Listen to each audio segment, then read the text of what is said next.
Olá pessoal, hoje nós vamos então tratar sobre a correção da prova de Procurador Federal de 2010, as questões de direito civil. Então, começando pela primeira questão aí, questão número 121, considerando as características do direito da personalidade, julgue o item abaixo.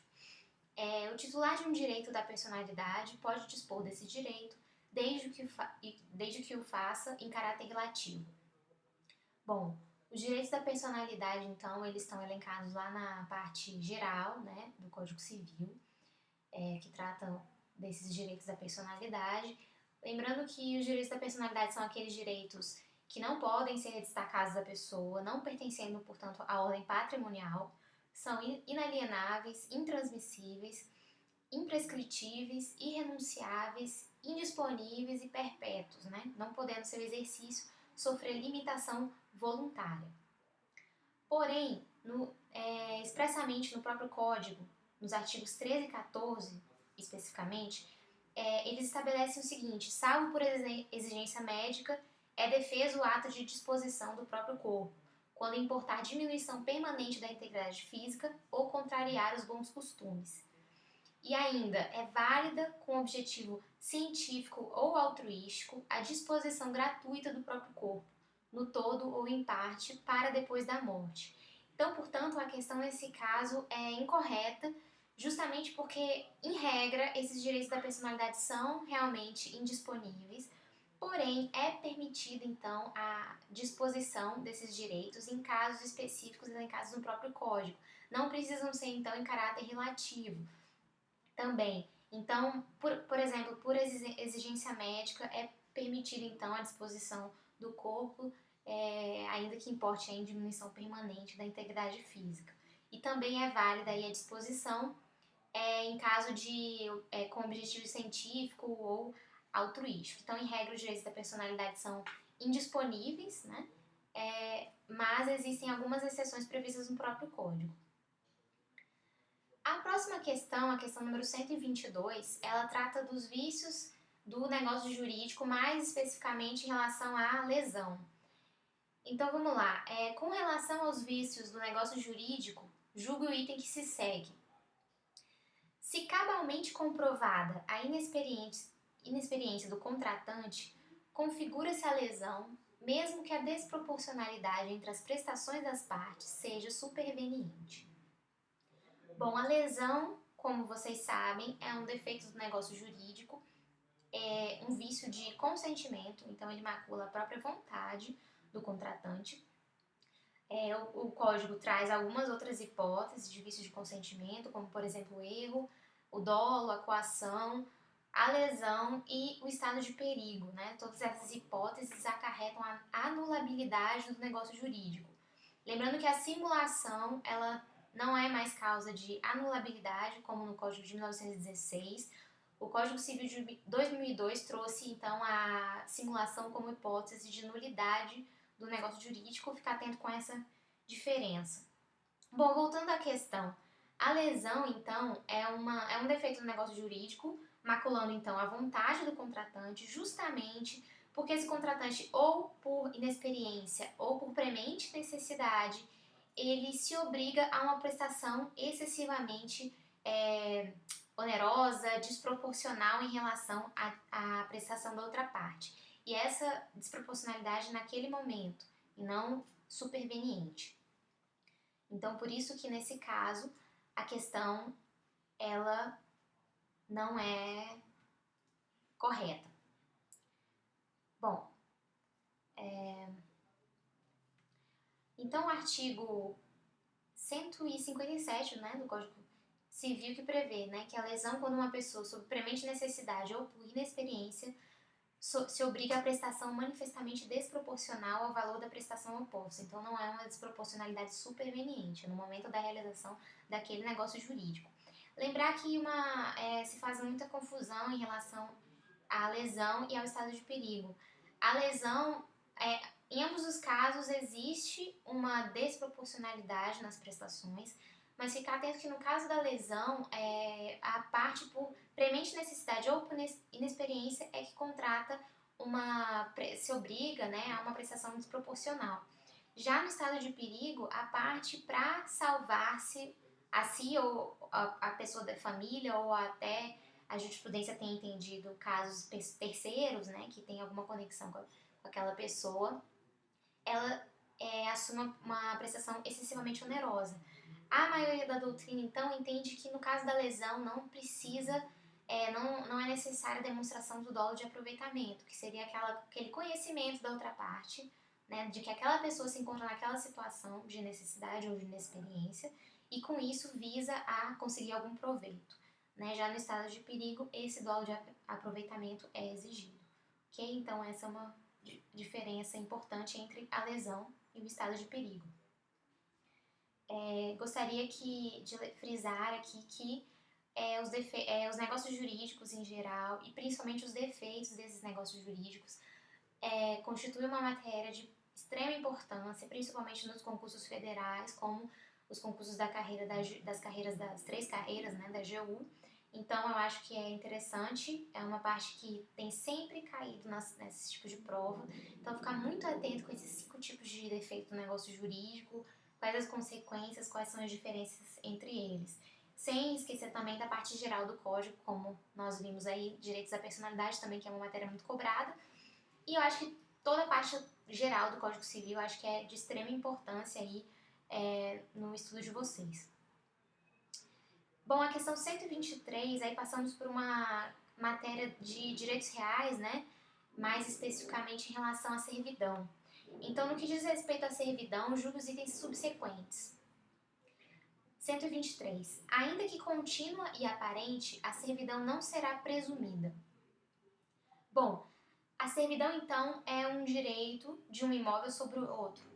Né? Então, por isso, pressupõe a existência de 2 prédios vizinhos, de 2 proprietários distintos, sendo que, nesse caso, o prédio dominante, ele utiliza, onera ou restringe o prédio serviente. Né? Então, de acordo com o artigo 1378, do Código Civil, a servidão proporciona utilidade para o prédio dominante e grava o prédio serviente, que pertence a diverso dono, e constitui-se mediante declaração expressa dos proprietários ou por testamento, e subsequente registro no cartório de registro de imóveis. Portanto, a servidão só se é constituída por declaração expressa das partes ou por testamento e subsequente registro no cartório de registro de imóveis. Então, nós podemos concluir, né, que nesse caso, então, a servidão ela não pode ser presumida, né? A interpretação deve ser restritiva e o ônus da prova vai incumbir a quem dela se aproveite. Lembrando que todo direito real, ele demanda para sua aquisição um título convencional, ou um contrato, ou um testamento, ou a posse prolongada na uso capião. Ok? Então, a questão, nesse caso, é correta, justamente pelo fato de que a servidão realmente não pode ser presumida. Ela depende aí da vontade expressa, né, no contrato, por exemplo, ou de testamento e subsequente registro no cartório de registro de imóveis. A próxima questão, ela foi anulada, e aí nós vamos ver o porquê disso, e ela diz o seguinte, número 124. A natureza da servidão impede que ela seja constituída por tempo limitado. Bom, em regra, as servidões são perpétuas, no sentido de que não terminam pelo mero decurso do tempo, pois acompanham a sorte da propriedade.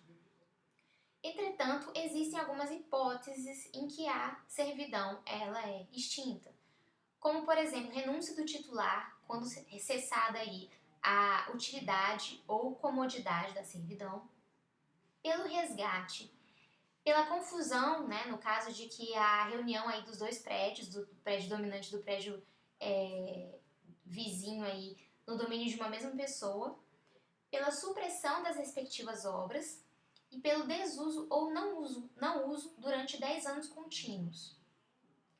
Bom, por que a questão foi anulada?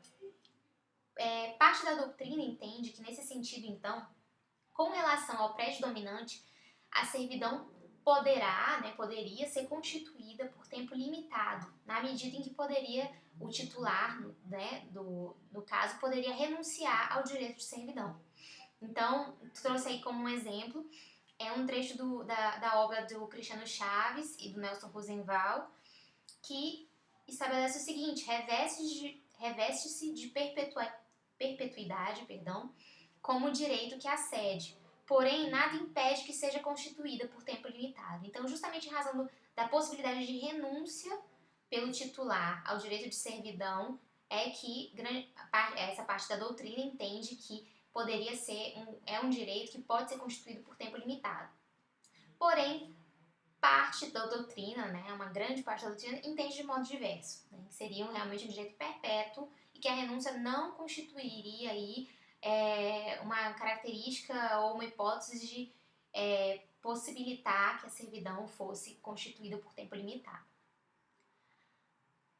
Bom, a próxima questão se refere à responsabilidade civil por danos causados ao meio ambiente, né? Então aí, lembrando da interdisciplinariedade, né, muito presente nas provas de concurso hoje em dia.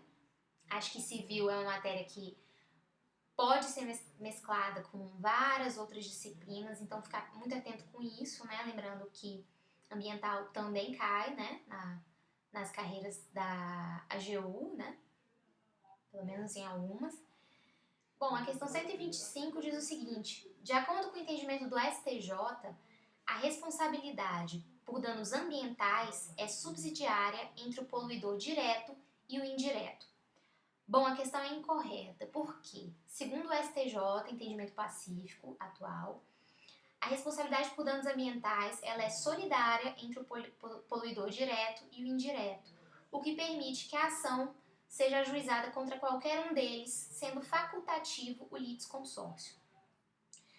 E a título de exemplo, eu trouxe uma jurisprudência do STJ, um acordo interessante, porque traz alguns conceitos aí pra gente que eu acho que seria interessante vocês ficarem atentos a respeito disso.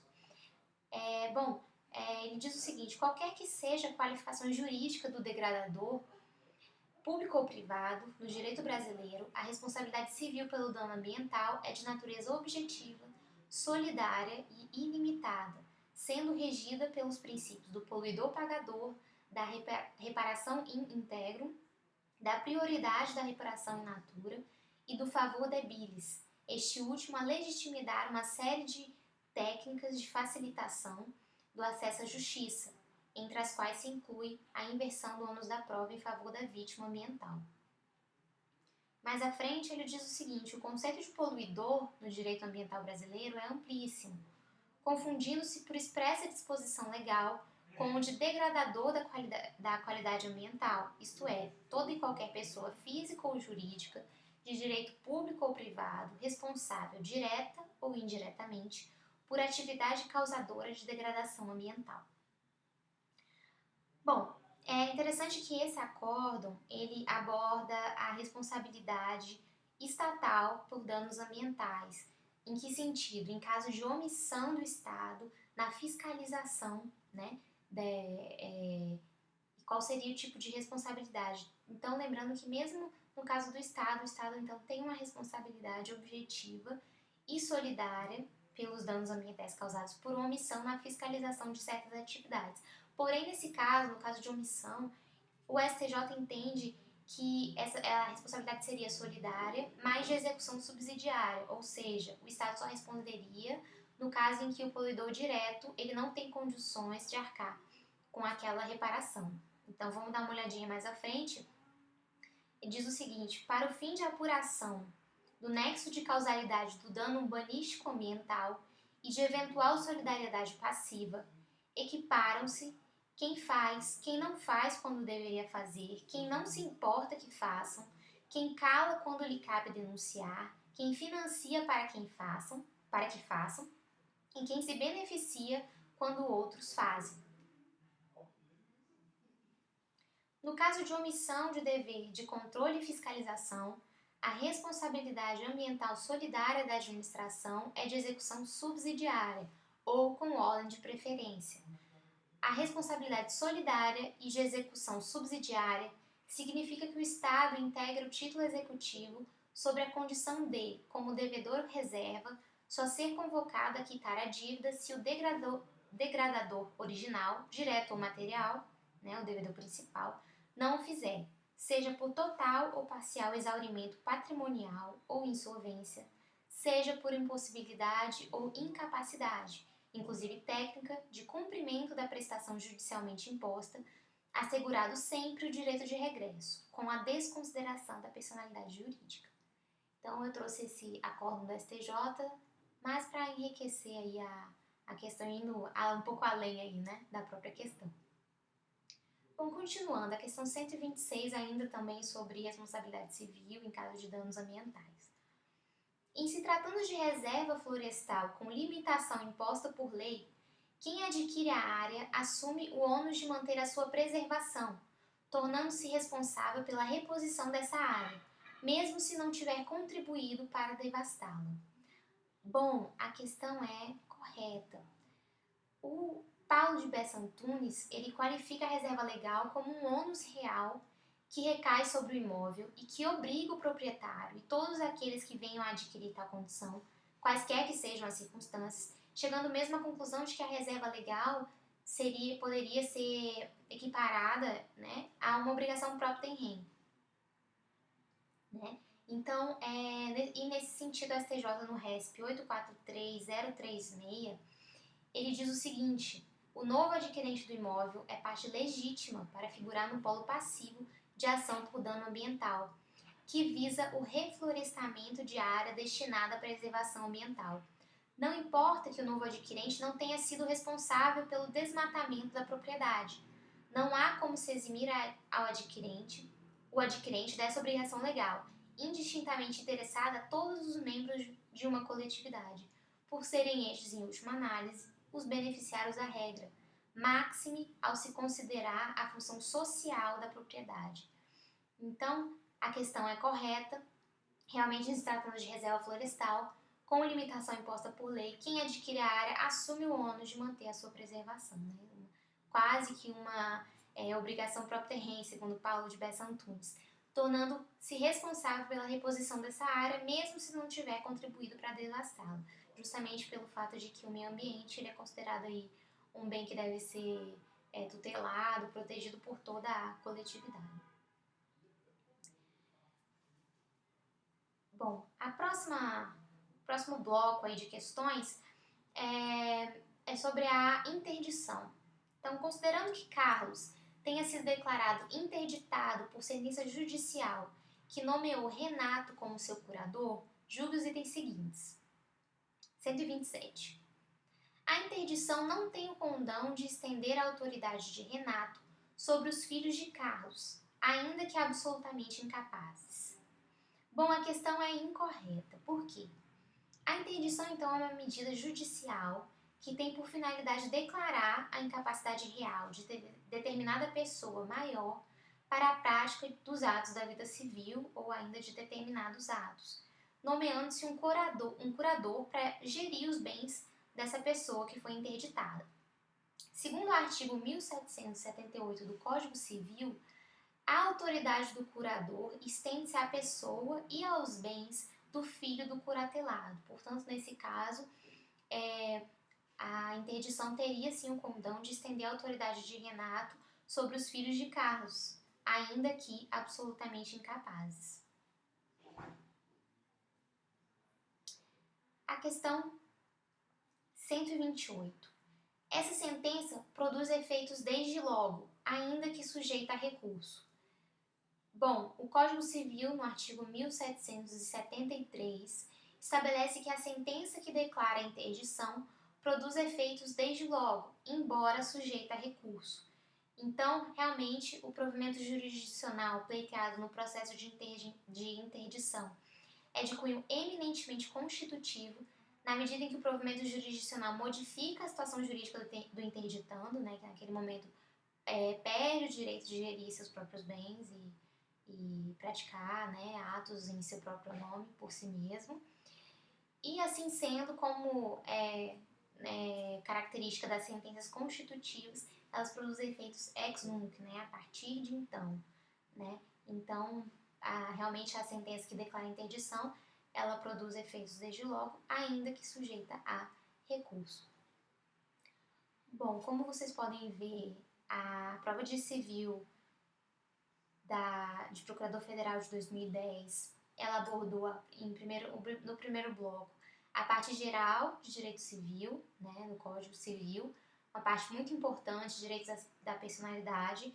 Então, acho que a dica é realmente se ater bastante à parte geral, que eu acho que é uma grande parte do código aí, uma parte mais importante, com certeza, aí que vai dar todo o norte em relação às demais partes aí do código. E direitos da personalidade realmente é uma coisa bastante cobrada nas provas. Em seguida, defeitos, vícios do negócio jurídico, né? Como eu disse, negócio jurídico é uma parte extremamente importante, muito cobrado nas provas, provas federais, principalmente nas provas de concursos federais. E aí os defeitos do negócio também são muito importantes, são poucos, então acho que vale a pena realmente se dedicar a essa parte. Em seguida, direitos reais, né? No caso foi a servidão, né? Então, acho que tem se cobrado sim direitos reais, acho que vale a pena dar uma olhadinha aí nos direitos reais, nas espécies. E por fim, responsabilidade civil. No caso aí, eles escolheram responsabilidade civil por danos ambientais. Acho que foi uma matéria interessante. Como cai direito ambiental, acho que tem que ficar ligado, realmente. Poderia não ter caído em civil, mas ter caído em direito ambiental. E, por fim, acho que responsabilidade civil também acho uma matéria interessante, né? Pode se abordar também um pouco, mesclar um pouco com constitucional aí, né? Questão de responsabilidade estatal. E, por fim, a interdição. Não é uma matéria muito muito cobrada, né, nos concursos, realmente uma matéria um pouco até inesperada, mas foi cobrada, mas acho que a gente sempre vai encontrar, então, né, uma outra coisa um pouco diferente, né, mas eu acho que, assim, de dica, gente, acho que seria interessante realmente vocês se dedicarem bastante à parte geral, aos negócios jurídicos, né, toda aquela parte dos negócios jurídicos, e acho que a parte geral de contratos também, né, e dando uma atençãozinha também especial aos direitos reais. Eu acho que está sendo bastante cobrado já há algum tempo, então acho que vale a pena se dedicar a esse ponto. Bom, é isso, gente. Então, essa foi a correção da prova de Direito Civil, de Procurador Federal de 2010, né, da nossa equipe aqui do Observatório dos Tribunais. Obrigada e nos vemos aí, então, em breve com a correção da prova de Direito Empresarial. Obrigada.